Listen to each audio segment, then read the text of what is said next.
Good afternoon, everybody, and welcome to Government House.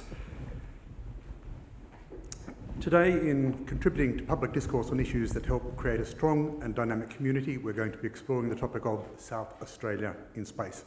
Could I please ask that you make sure your mobile phones are turned to silent? The session is being streamed live on Facebook and will be available on the Governor's website later. There is not only an opportunity to ask questions, but we warmly and actively encourage you to ask questions, so please have a think about that. We'll get into that within about 20-25 minutes. Today, Her Excellency will be in conversation with Catherine Bennell-Pegg, the Australian astronaut with the Australian Space Agency. In 2024, Catherine became the first person to qualify as an astronaut under the Australian flag when she graduated from the European Space Agency's 13-month astronaut basic training course. She and her peer group were selected from more than 22,000 applicants. Since returning to Australia, Catherine has travelled across the country on behalf of the Australian Space Agency, talking to the public about space and STEM opportunities. Before undertaking her astronaut training, Catherine was Director of Space Technology at the Australian Space Agency, where she was the technical lead on scoping the RUVA project, Australia's first lunar rover, and part of NASA's Moon to Mars initiative. As a space systems engineer, she worked for many years and across 6 countries in space agencies and in the space industry. She has contributed to projects addressing human spaceflight, robotic space debris removal, Earth observation, space station facilities, and much more. She holds 4 degrees across physics, space, and aeronautical engineering, as well as an honorary doctorate in engineering. She's a group captain with the Air Force Reserve and was previously a member of the Australian Army Reserve. Catherine is married with 2 young daughters. In her spare time, she's a keen volunteer with the SA Lifesaving and enjoys taking part in a range of sports. Please welcome Her Excellency the Governor and our guest, Catherine Bennell-Pegg. I was going to stand up.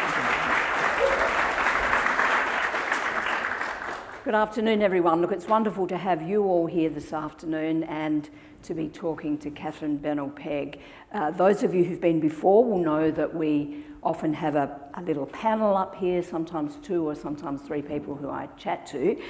But after Catherine and I had spoken a few months ago, I made the very obvious decision that we just need one panellist up here today. Now, I hope those of you, again, who've been here before will have noticed something different about the front of the house today. Our accessibility project, which has been underway since the 6th of January, has now been completed. We've had several wheelchair users here for various reasons this week, and they assure us that it's doing what we wanted it to do, and I want to thank everyone for your forbearance while all of that was happening. As always, I'm going to start with an acknowledgement of country, and then that will lead to the first part of the discussion with Catherine. Ghana, Bogana Ailia, Ghana Miana Ailia, Yaichi Miana Ailia, Kumatana Yatananku. Natuna Tampandi, Ghana Miana, Yaichi Yatamatana, Pokininanku, Yalaka, Takaricha.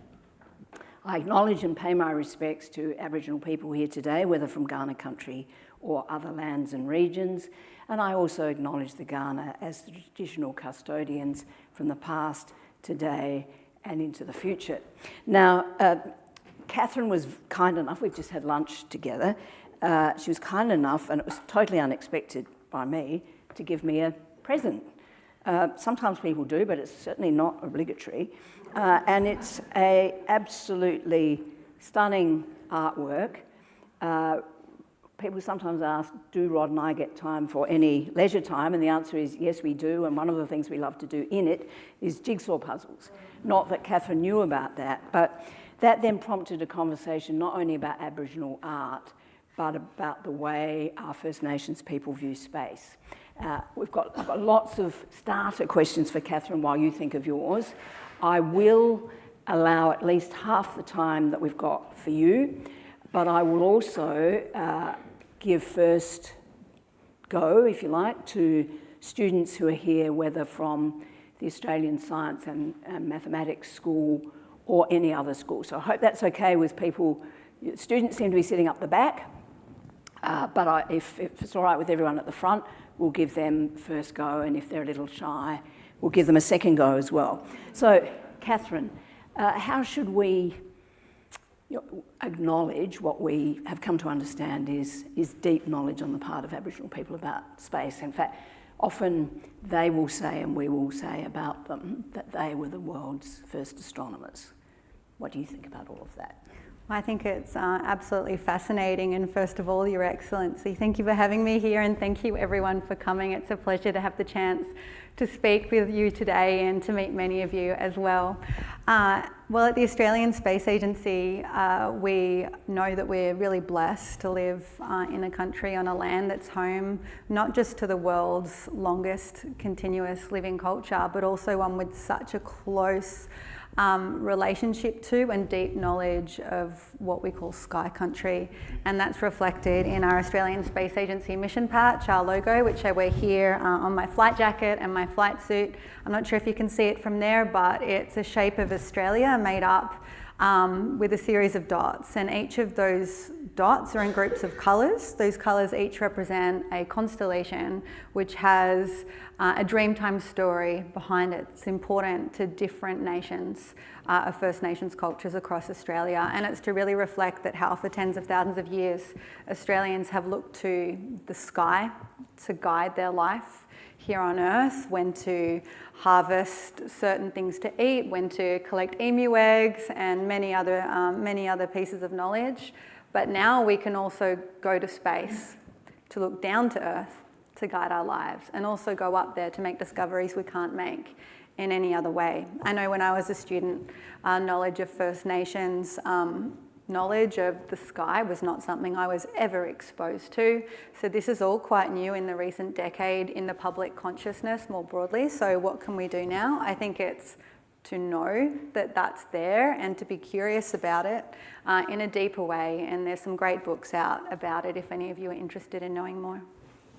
Thank you. Well, look, I want to start by really taking you back to childhood, and I suspect probably everyone in the audience can think of a time when they were very young, when they started to look up at the sky and wonder about it. And I remember on one very hot night, sitting out on what we used to call the nature strip in a folding chair with my grandfather, staring at the sky and watching shooting stars. And I don't know that I took out of that, I thought it was beautiful, it was memorable, but it didn't actually make me want to be an astronaut. Now, when you were growing up on the North Shore of Sydney, your school counsellor gave you a task. She asked you and your peers to write down 3 jobs you'd like to do as an adult. You wrote astronaut and refused to list any others. So I was stubborn, yeah. Tell me about how all of that started, and where did that conviction come from? So yes, I had a similar experience. I used to like lying on the scratchy grass in my backyard, getting bindies all over my shirt, looking at the sky. And I was fortunate that my mother had studied astrophysics at university. She was the first person in her family to have ever gone to university. And she was an accountant by trade, but still had a passion for space. And she explained to me that dot there and that dot there, they're not far away stars. That's Mars, that's Venus. They're whole worlds that no one's ever seen up close with their own eyes before. And someone's got to do that. Maybe it could be you. And as a child that's quite young, early junior school, that just sparked in me, wow, what an adventure that could be. And so it really started out from that same feeling of curiosity that every kid has. You know, that feeling when you look under a rock for a bug, when you climb a tree to see if you can and then look at the view, that urge and that awe and wonder that's led humans to try and explore and understand our world has also led us to try and explore and understand space. But it's so much more than that.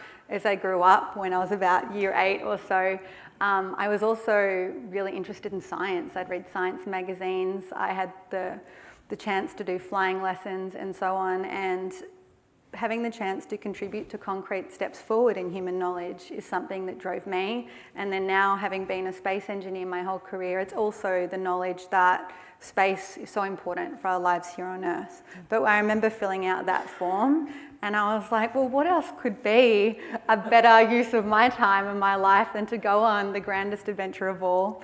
And my school and my parents, they were good. They didn't belittle me. They said, well, go and figure out what that would really take, probably hoping I'd see a bit of sense and how hard it would be. But what I found was that to be an astronaut, you can have a first career in almost any STEM field. You can be a scientist, you can be a medical doctor, you can be an engineer, you can be a pilot, you should live a bit internationally, you should have operational experience like flying and scuba diving, you should have expeditionary experience like being in the military or going to Antarctica. And I was like, well, there is no downside, and because the astronaut is just the cherry on the top of that. So I was fortunate to grow up in an environment of aspiration.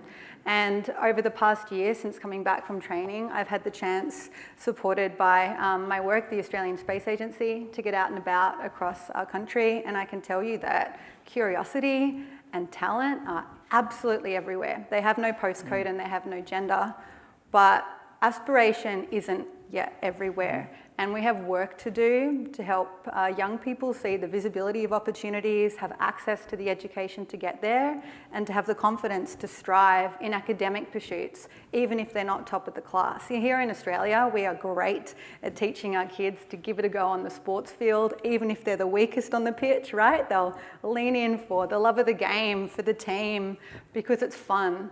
But in the classroom, if you're not top of the class, kids tend to back out. They're even told, oh, maybe science and maths isn't for you.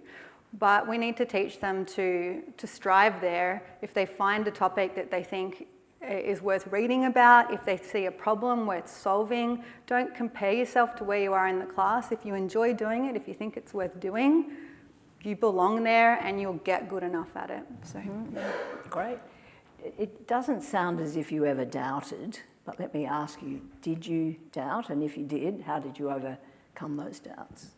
Well, I knew at high school that Australia didn't even have a space agency. It's only 6 years old now, or almost 7 years old now, 2018.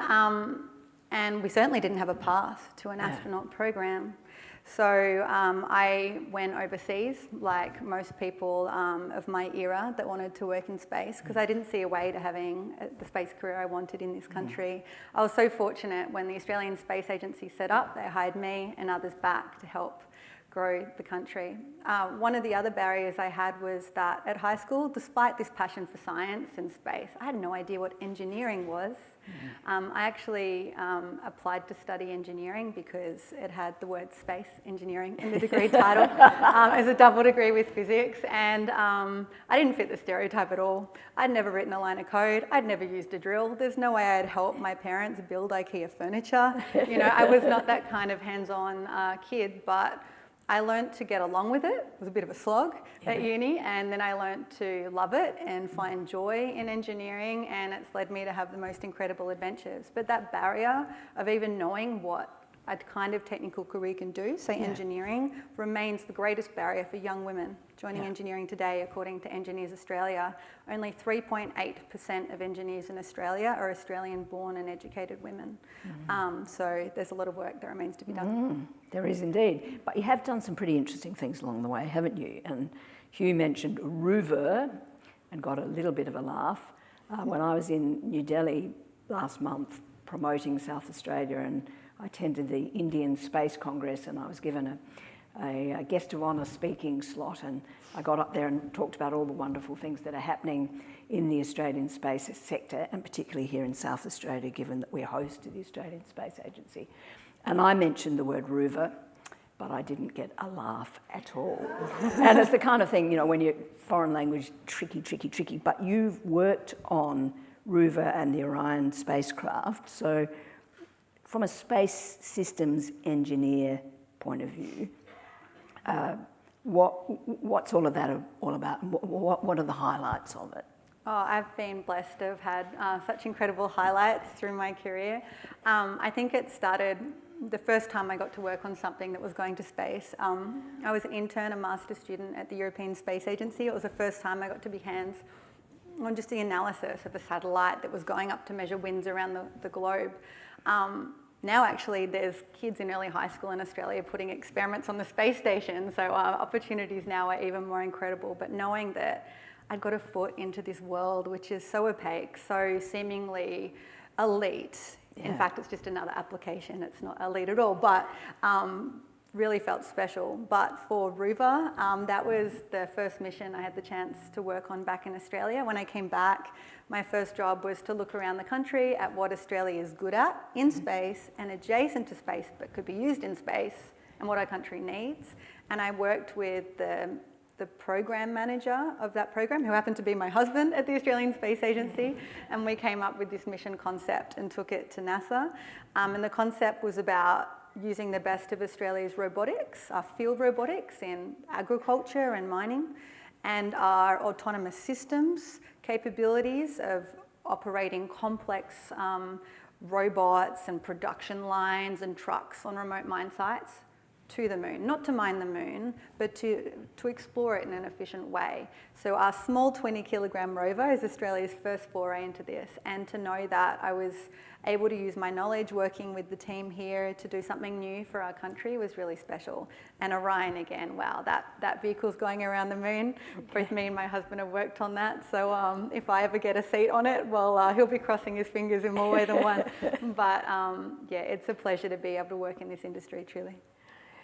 You've touched on research a couple of times, and I expect many people in the audience, I certainly would, when we think about space research, we think about space discovery, what's out there, our knowledge of space, black holes, all sorts of things. But actually, a lot of research, including that done at the International Space Station, is actually about improving life here on Earth.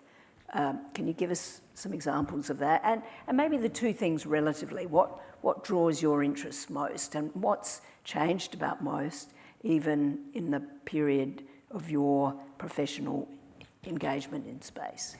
Absolutely. So in space, we often see the headlines about things like space tourists or big, beautiful images of galaxies far away.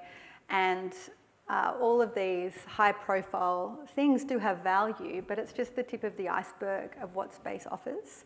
One analogy is, when Ernest Shackleton left the port in the UK to set sail to explore Antarctica, he was not the only ship leaving the port that day. There were sailing ships, cargo ships, recreational vessels, defence vessels.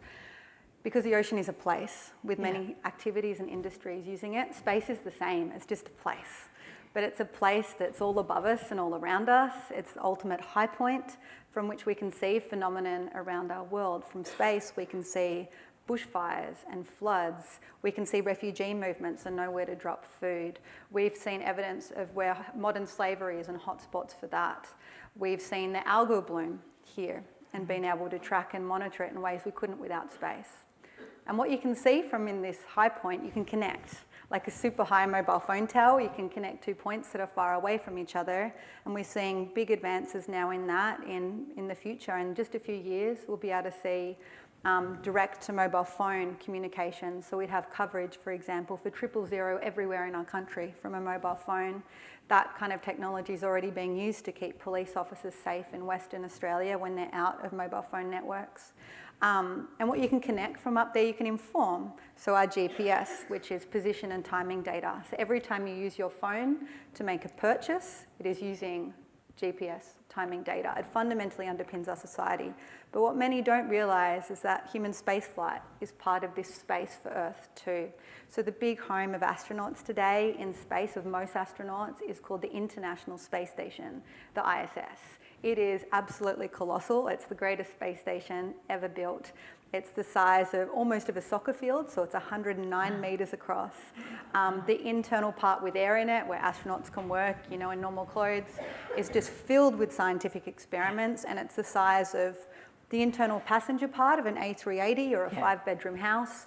It's got a gym, a few bathrooms, 2 kitchens, and on the outside there's also a lot of experiments as well. It's was built in part by Andy Thomas, the Adelaide NASA astronaut, who did incredible work up there, and it's been continuously inhabited for 25 years. And the breakthroughs on that have been phenomenal. 4,400 scientific publications or thereabouts have been made, peer-reviewed from up there, with huge breakthroughs in every field of science, fundamental to applied. as well as technology and education experiments. As astronauts, we put our lives on the line in training and in the missions because we truly believe in the power and importance of these discoveries. I can give you a couple of examples. Sure, please. Remdesivir, the COVID-19 drug, the antiviral, that has had its stability and its efficacy improved by understanding its molecular behaviour in space, because when you don't have gravity damping things out, you can see more what's going on at the molecular level. That has meant we can give that drug now to people with other comorbidities like kidney disease, because you're changing the ratio of the drug in the bag. Keytruda is Merck's big immunotherapy cancer drug to treat a lot of different cancers. From studying it in space, researchers have now got a pathway to putting it in a syringe, so a subcutaneous injection, instead of an IV bag. What does that mean? It's not just not having to sit there for 30 minutes in a doctor's office to have an infusion. It's people that can't reach doctor's offices, can't reach places where that facility is provided to have an injection. In Sri Lanka, they have to go to the mainland if you want an IV bag. Now it can be done, for example, with a subcutaneous injection. There is a drug in phase 3 trials for a type of muscular dystrophy that is looking to double the lifespan of the people that take it. And the list goes on and on, even, you know, having bubbles in formulations to detect pollutants in water is something being advanced through space. I was just blown away on astronaut training by all this opportunity, and particular opportunity for Australia to play a part with all of the great research that we do here that's translated into space. I hadn't realised the International Space Station was as big as you've described it, and having been in Washington and been at, which museum is it? The one that's got the Apollo... Oh, Smithsonian? Smithsonian, yeah. The spacecraft. They're tiny. Anyone who's seen it, you think, how could two astronauts, I think, have been inside that tiny capsule, you know, when they... The return capsule or whatever it was. So you think of space, or we think of space, I do anyway, as being a sort of cramped space for astronauts, but obviously things have improved a bit. You mentioned we know you completed a year of training, Catherine, with the European Space Agency to qualify as an astronaut. What was the physical training like, and how do you prepare your body for space? Yeah, the training was absolutely amazing. So when you're selected as an astronaut, as a government astronaut these days from the countries that go to the space station, so that's 22 European countries through the European Space Agency, Russia, Canada, Japan and the US, and now also the UAE as the big government partners, you aren't called an astronaut right away. You're called an astronaut candidate, or ASCAN, until you pass this 1 to 2 year basic training. For my class, it was 13 months. And you go through this training in a class. I went through in a class called the Hoppers, that's this patch, so myself and 5 other astronauts. And the training's super broad, but just to look at the physical training, from a fitness perspective, we have to be fit to perform in space, but we don't have to be super athletes. Right. But fitness is used as a basis for, you know, mental relaxation as well. But we also prepare for space physically by being in simulated environments. We went in a centrifuge to feel the G-forces of launch and re-entry and all of the staging up to 6G. But as an astronaut, you feel the G-force front to back, because you lie on your back in the rocket and in the re-entry vehicle, and your body takes it better, but it's hard to breathe. Yeah. You have to learn to breathe without pushing your rib cage up. So taking small sips of air, breathing shallowly, and using your shoulders. And that was an amazing experience because the capsule was dark and you could really imagine you were in the rocket or the re-entry capsule. We also practice how to be effective working in 0G, which is a colloquial term for microgravity. And we do that in a number of ways.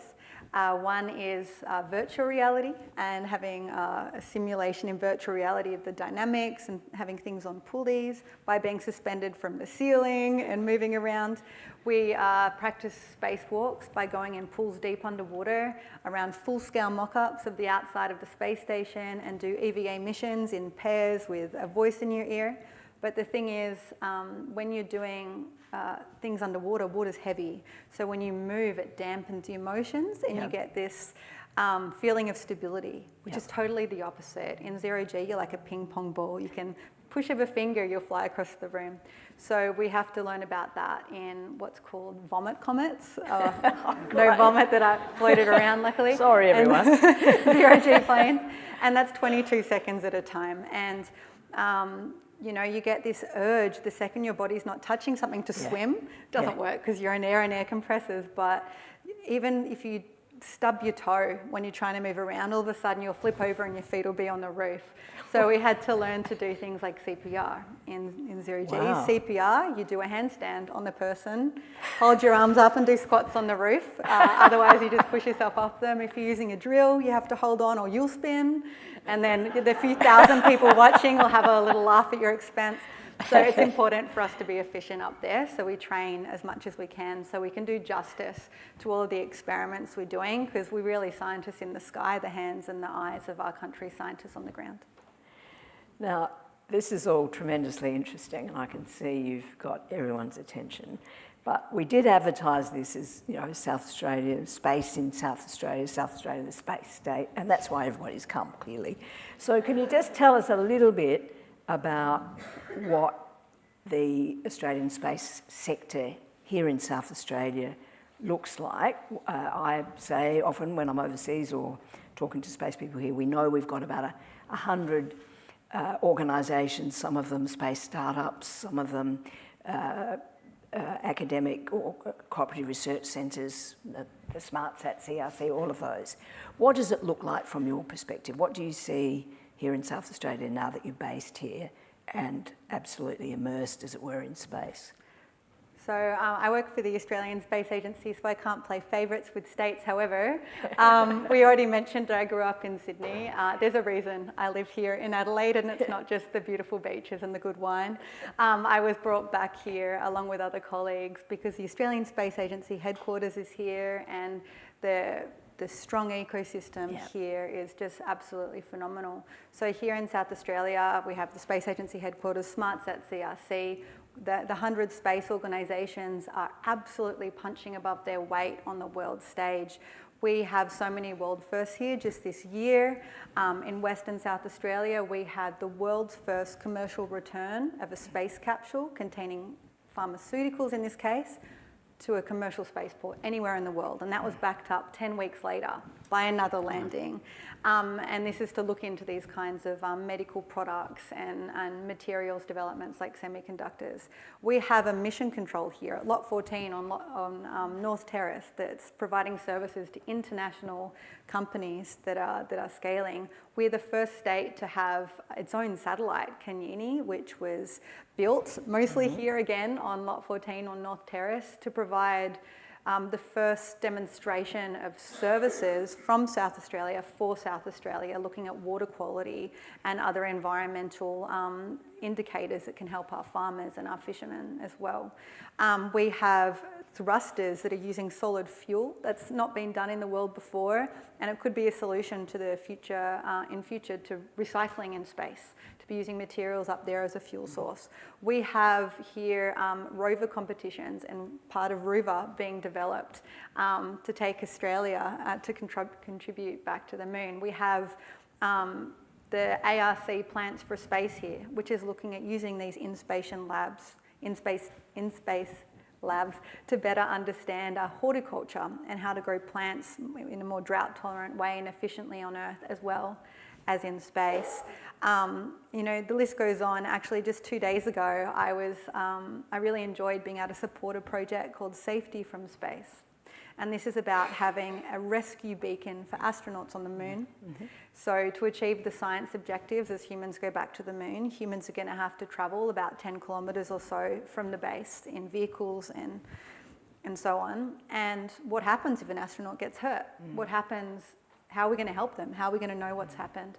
And this South Australian technology is able to make, in a really low power way, with a small amount of data, two-way communications in voice, in data, in text, and from sensors about heart rate and so on, that can help astronauts. But even more interestingly, this can also be used on Earth to help in emergency situations, the same technology.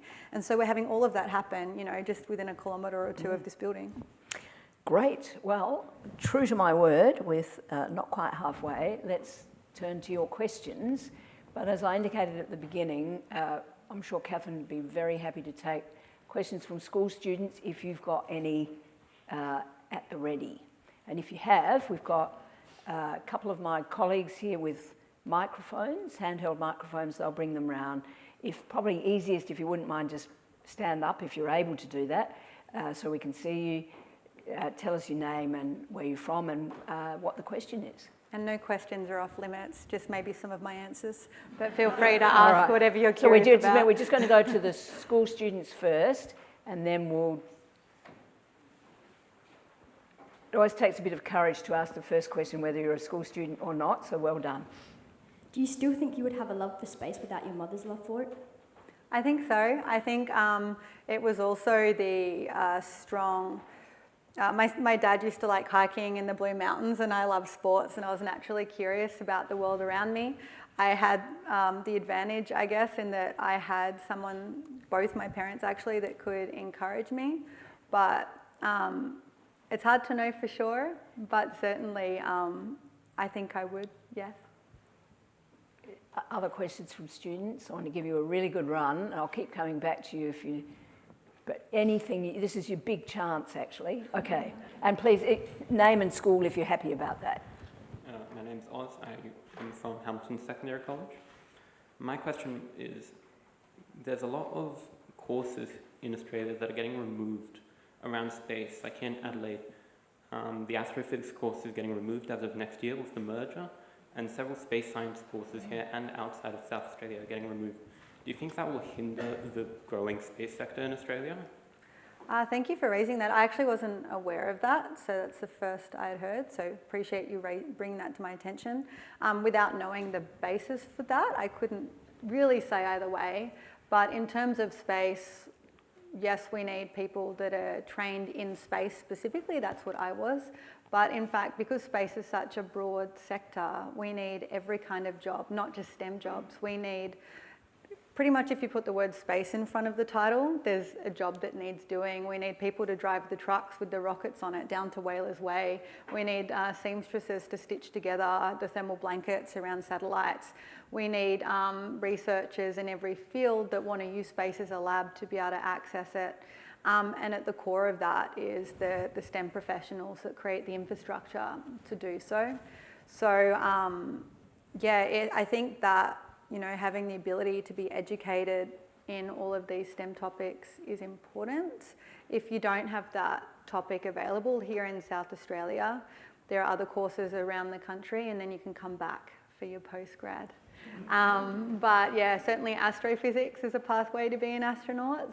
One of my classmates is an astrophysicist, and space science too. So yeah, I mean, I hope that we have a lot of opportunity here, but not every course is always available.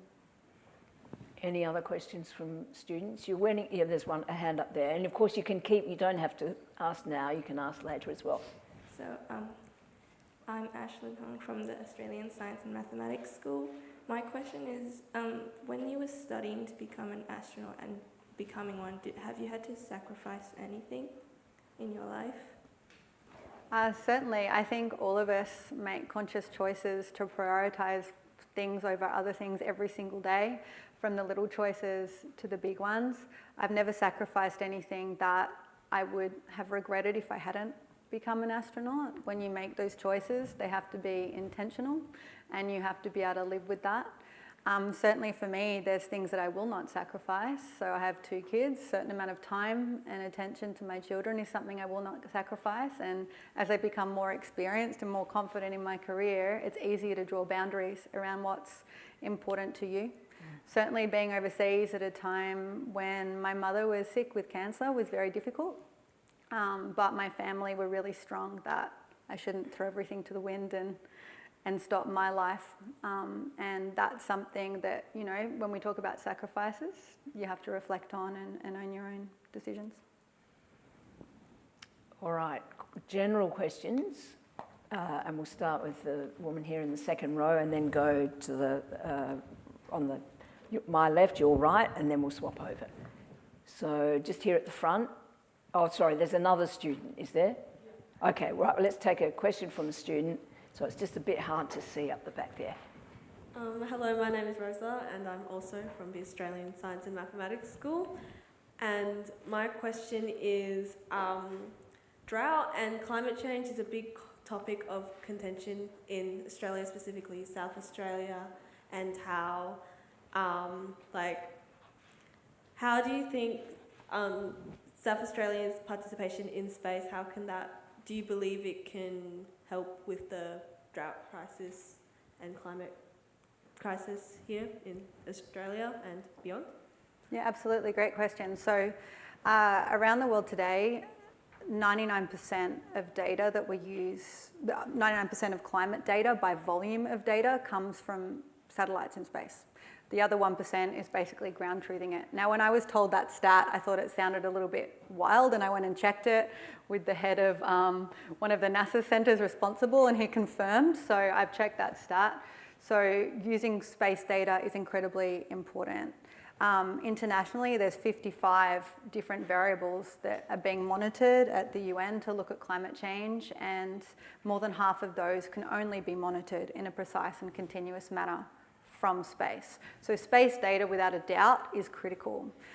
In Australia, we've not had our own operational satellite mission that Australia has developed and owned to look at this ourselves yet. But what we're really good at the moment is taking in data from lots of other sources, combining it, cross-calibrating it, and making it usable. So that disadvantage has turned into a strength, and we lead the world in that data analysis.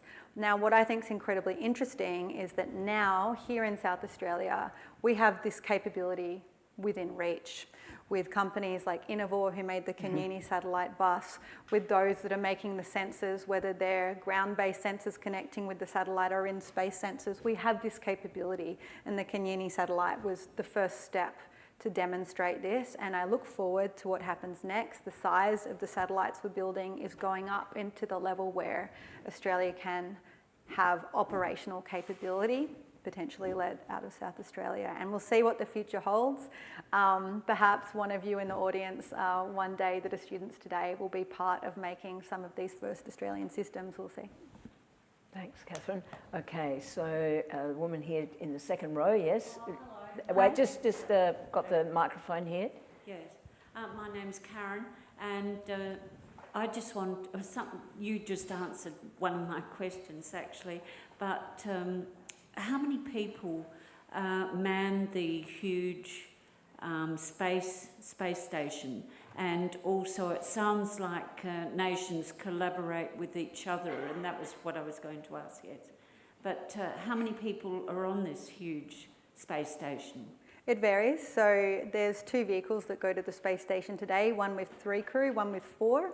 So nominally you have at least 7 people, but there has been cases where it's been as low as 3, and it can be much higher as well. It's been, when in the shuttle era, it went up to about 20 people at a time, and then it becomes like a sleepover at your mate's house with sleeping bags everywhere.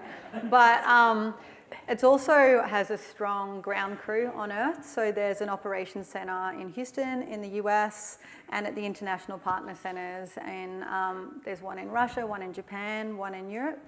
And then there's the science centres that feed into that. So there are hundreds of people on the ground supporting the operation of this facility. And in the future, when we're looking into the 2030s, where space stations are operated more commercially, still with government and researchers as a major customer, but more operated by the private sector, we need to get more efficient. And that's one of the things Australia can bring that I alluded to a bit earlier. In our mine sites, we have a handful of people operating hundreds and hundreds of assets, thousands of kilometres away. We need to have that equation in space too. And your second question, I'm sorry, was? Well, it was really about international collaboration. Oh, collab, yeah. And it had, you touched on it, but I think it's probably worth just drawing that out a little bit too. How do countries cooperate and collaborate in space? We used to talk, the older members of the audience will recall the space race and all of those sorts of things. But how do you communicate with each other? What language do you use? So space is an international endeavour. We learnt long ago in space that we go much, much further together. And in fact, Space is one of the major ways powers around the world demonstrate positive relationships and working together. It's the most visible positive thing I think nations can do together, dollar for dollar. It's also a way where non-like-minded countries can find common ground because this species-level discovery is a great unifier. So when we look to the International Space Station, which has actually been nominated for a Nobel Peace Prize, hasn't won it yet, it brings together so many different countries. On the space station, the front half, rough half, is called the US segment. Everything's in English, so everyone that works there has to speak English. The back half is Russian. So when you're there, you have to speak Russian. So as part of my training, I had to learn to speak Russian. Which was the hardest part for me by far. But, you know, people from Europe and Japan, they have to learn to speak both to a certain level. And it's part of the team bonding that, you know, around every meal, you share each other's food, you share stories, and you really feel like you're representing not just your country, but humanity as a whole. You know, when we leave our home, we say, that suburb is my home. When we leave South Australia and go, say, to Sydney, we say, South Australia is my home. When we leave the country, Australia is my home. When you leave Earth, Earth is your home. And you can't see borders from up there. And you really feel as one team. Yeah. Great answer. Now there was a question here in the second row on the right-hand side, and then I'll be looking for more across the ballroom. My name's Bronwyn. Some years ago, Tasting Australia did an experiment with duckweed. Is that still being propagated for being used and provided in space? Are you still working on that? Absolutely. So at the New Adelaide University, there's a research consortium that they're leading from around the country that are looking at food for astronauts in space, materials, medicines being produced by plants in space and for here on Earth. And duckweed, which grows in the torrens, is still a massive contender. It absorbs the flavours of the medium it grows in. So hopefully there's a chocolate medium. And it's got really good protein content. So you could like blend it up and make a powder for like a protein smoothie or a yogurt and things like that. And having the right nutritional profile is really important for astronauts because in space our bodies go through all sorts of radical things. Pretty much every system in your body is affected. Your body doesn't need to have as strong bones because it's not holding itself up against gravity or muscles. So we need to make sure that we maintain that health and that fitness, and nutrition is a huge part of that. And it could also be interesting here on Earth as well, given how easily and quickly duckweed grows. Have you tried it, Bronwyn? Yeah, well, I have too. I've tried the Adelaide University version, not the River Torrens version. But you know, if they say it has promise, I'm prepared to believe them. Goodness, yes. Even more than cornflakes. Right. Okay. Now, other questions? Here on the left, and then we'll go to the gentleman on the aisle in the middle, or the young man on the aisle in the middle. Okay. Hello, my name's Kirsty. I'm studying at UniSA Law, Policy and Politics. So my question is, as someone who has seen firsthand and lived science and exploration, what would be one area that you believe that the government, where increased government support is most urgently needed to advance space science and or improve public understanding of it? So if we look globally, and I'm not going to speak directly for Australia as a public servant, it's not my place to say what the government should be doing, especially publicly. However, if we look globally, what we're seeing is a transition from government-led space to more industrialised space, where government focuses on maintaining the market conditions. So government supports where support is needed, and it lets the free market move where the free market can by setting the conditions, even with government as a major customer. One of the areas that is getting attention globally and is the focus of a big event in Sydney in October, the International Astronautical Congress, the world's greatest space conference, is space sustainability, which can be looked at from a number of angles. One is space used for Earth-based sustainability, like some of the examples I've already spoken about, but also space being a sustainable place itself. So when we have satellites in space, we have a space junk problem today. And we need to solve that, not just for the space industry, but for all the use cases on Earth. And it's a tragedy of the commons issue: who removes the junk, who tracks the junk, how do we regulate around the world about what's put up there. So that's something that all governments are discussing and trying to grapple with at the moment.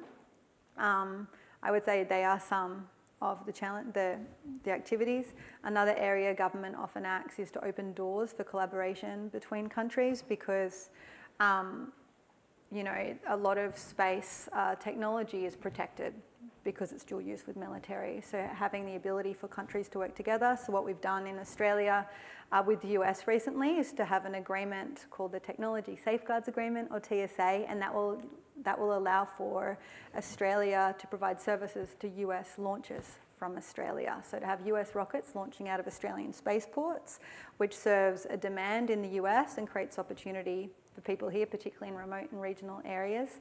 And we think that we could have that be worth about $1 billion Australian dollars to our economy over the next decade, if that market's realised. So acting where government can. Catherine, what's the current estimate, or indeed is there one, for the number of items in space, recognising that sometimes things disintegrate or they break into many, many pieces, or they are broken into many pieces? How many pieces of space junk are there, do we think? Oh my goodness, I'm not up to date in the latest statistics because they are changing all the time. But the thing about space junk is there are particular orbits around the Earth that are really more important and more used than others. One of them is the orbit that lets the whole world rotate underneath, so the satellite can cover the whole globe and it goes almost pole to pole. That's called SSO, or sun-synchronous orbit. Yep. That's right, and that has a huge problem with debris. The debris problem was predicted right back in the 70s by someone called Johannes Kessler. And Kessler it's just mathematics. It's kind of like an exponential problem. It's far simpler than many of the other tragedy of the commons we have today. It's thought that we will reach a point at which even where we launch nothing more to space, you will have a cascade of debris, because a piece will hit a big satellite that will explode into debris, that will hit other satellites and explode into debris, and so on. And eventually you'll get to a point where you can't put satellites in these important orbits. And we think that we are at that cascade point already today. The International Space Station orbits about 400 kilometres up, and that's below most satellites, and still you can hear the ping, ping, ping of the tiny debris from inside on occasion. When you're doing spacewalks outside, you have to check where you put your hands to make sure there's not a sharp piece of material on a handhold that might have come from a tiny, tiny paint fleck or something hitting it. So it is a problem up there, and in Australia we're a huge part of helping to address it, because we sit under a huge, beautiful patch of sky. We can track so much of what's up there, and so Australian organisations are doing that right now, commercially and from a government perspective. Thank you. All right, we've got, yes, that's it. Are we helping with any of the Atlas missions, and is the ISS ever going to retire? The Artemis missions for the moon, you mean? Yeah. Yes, absolutely. So our RUVA program is part of us contributing to Artemis. So Australia was the fourth country to sign what is called the Artemis Accords, which is the way that we'll work together with other countries on the moon, and there's now more than 50 countries that have signed up for this program. Now, Artemis is named for the twin sister of Apollo in mythology. When the program was announced some years ago, it was about putting the first woman and first person of colour on the moon as part of its objectives. The focus is to go to the southern polar region, because that's where we can actually stay for longer than 2 weeks, because you can't really live on the moon in darkness. But in the polar region, because it's so cold, but in the polar region, there's permanently lit regions at the top of hills and valleys, and permanently shadowed regions. And we're going there not to walk, but to do really interesting scientific work. When we go to the moon, we can learn about the Earth. So it's thought that the Earth and the Moon were formed from a collision of two bodies a very long time ago, and they spun up in a kind of a molten ball, and the Moon shot off and solidified, and the Earth solidified, and here we are today. But the Earth is so big that it's got plate tectonics and weathering. It's like a great recycler. We can't see what's deep beneath the core. We can't understand what the early Earth was like. But the Moon, because it's smaller, it's like a museum. And by looking at the geology of the Moon, we can understand deep beneath the Earth's crust and help us with one of the fundamental inputs into climate change models, which is the geothermal activity, which isn't particularly well characterised today compared to other parts of the model, as just one example. So for Artemis, yes, we are part of it. And when we look at the space station, when will it retire? So the space station has been nominally agreed to be continued until about 2030. It's at its most productive today. It's an incredible machine, but like any kind of equipment, eventually it ages out, right? Parts get old, they fatigue, new systems are available that could be used in new stations that make it more efficient. So that's the current time frame, and there's a whole load of plans for what's going to happen after that with smaller, more agile commercial stations. And governments that are part of the International Space Station program, Australia's not a part of it, but we can access it through some agreements. The core governments involved in that are going to make a lunar station called Gateway, a small station, because up there you can look at the effects of radiation as well as microgravity and prepare to go further afield to make more discoveries. Great question. How cold is cold on the Moon, by the way? We'll go, yes, there, and then over there. It's the coldest in the permanently shadowed regions in the South Polar region. It's the coldest place in the solar system, colder even than Neptune as a planet. And in degrees, or doesn't that help us? It's very close to absolute zero, only a few degrees above it. So imagine what we'll find there, some really interesting crystal structures perhaps and geology. Great. Now we've got a question up the back here, and then one on the other side, and then one on the front, and I think that will probably use our time. My name is Agrima from the Australian Science and Mathematics School. My question is, what advice would you give to young people to hold on to no matter what if they're interested in a field of STEM? Great. For young people that are interested in the field of STEM, I would say absolutely pursue your dream without hesitation. Working in STEM means that you get to be at the forefront of discovery, concrete steps forward in human knowledge, identifying and solving problems the world needs solved, and you get to do that with passionate people that share your vision and your dream. It's an absolute joy. It can be a slog at times. You absolutely have to work hard, but it is worth doing.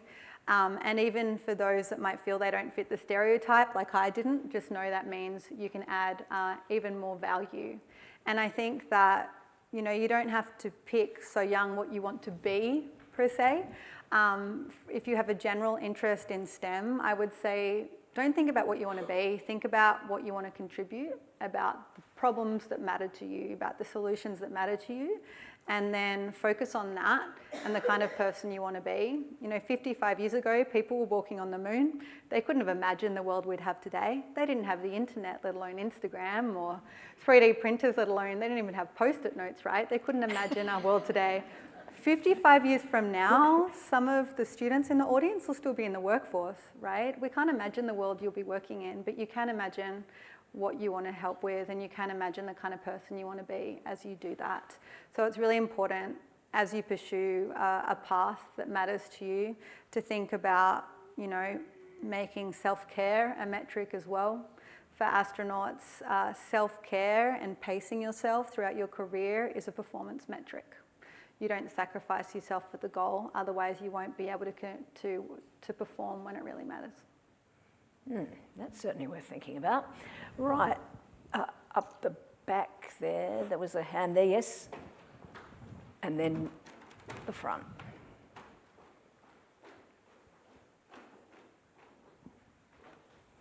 Hello, my name's Jane Dickinson.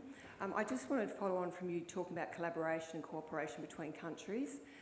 Given the current conflicted territories and the conflict that we're experiencing in the world today, how do you see space avoiding such conflict? Yeah, it's interesting at the moment.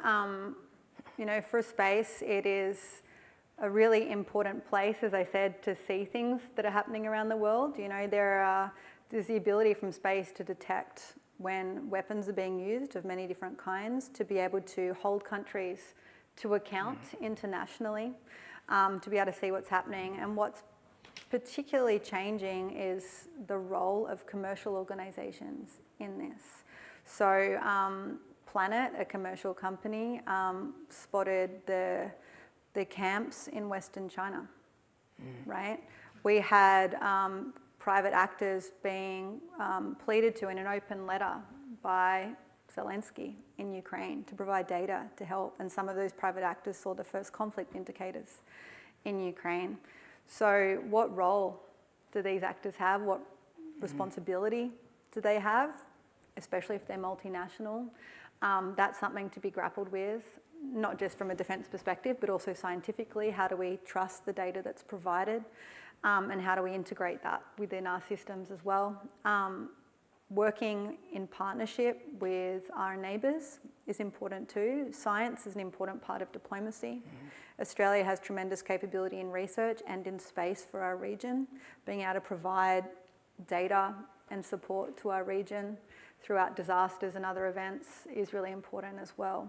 So it's multifactorial. You know, and around the world we've seen space forces emerge in countries like the US. In Australia we have a space command, and it's important that we have, you know, a sustainable and resilient access to and use of space for our society to function, because our society relies on it. One of the challenges we have is that this importance of space underpinning society is not well understood by the average person, not just in Australia but globally.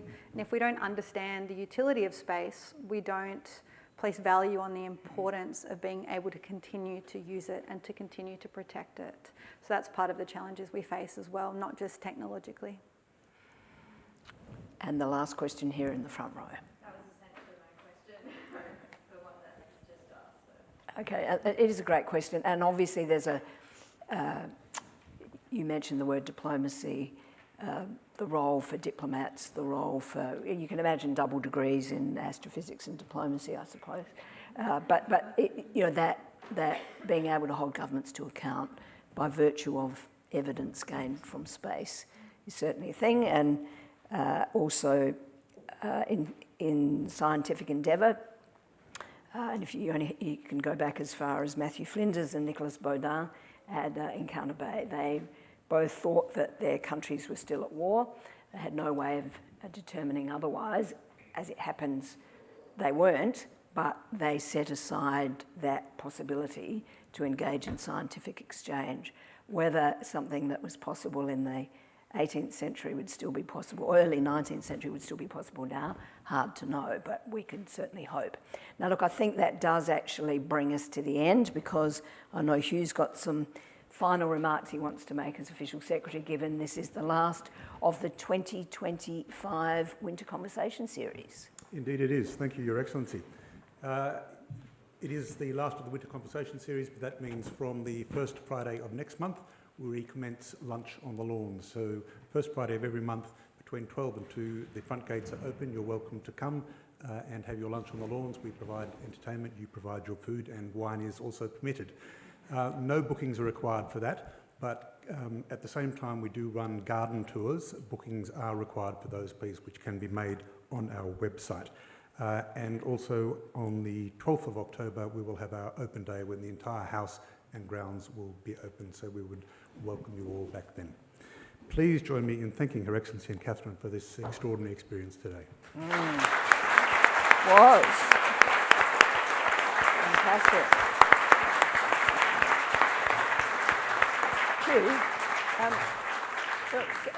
Can I just add, if any of the ASMS students, indeed other students here, want to come up and say hello to Catherine, she's very willing to do that. So if you've got time, if you don't have to be back at school immediately, please come up and say hello. Thanks, everyone. Thank you, that was great.